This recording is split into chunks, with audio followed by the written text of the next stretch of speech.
hata waondolee dhambi zenu na kuwasafisha na udhalimu wenu wote. Kwenye kitabu cha Biblia Zaburi 103 mstari wa 3, akusamehe maovu yako yote, akuponya magonjwa yako yote.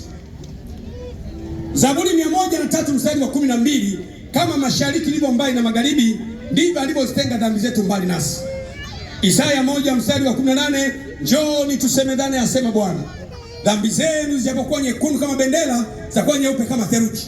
Kwa hiyo Mungu anaweza kusamehe dhambi, mtu yoyote yule. Tusamehewe dhambi, tumuombe Mungu msamaha.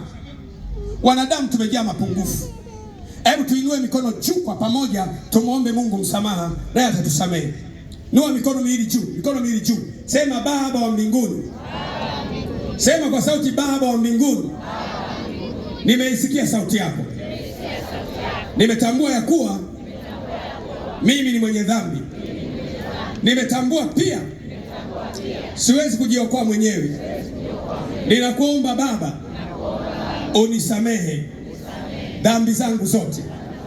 Kuanzia leo, futa jina langu kwenye kitabu cha kifo, andika jina langu kwenye kitabu cha uzima.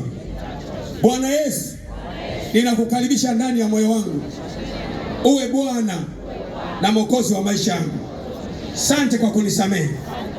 Ninaamini ulikufa, ukazikwa, na siku ya tatu ukafufuka. Leo shetani na wachawi na mapepo walionikunja, wamekunja familia, waniachie kwa damu ya Yesu. Leo nachomoka kwenye ufalme wa giza, na muacha shetani na mgeukia Mungu. Naziacha nguvu za giza na igeukia nuru kwa jina la Yesu. Amen. Kipigie makofi makubwa sana.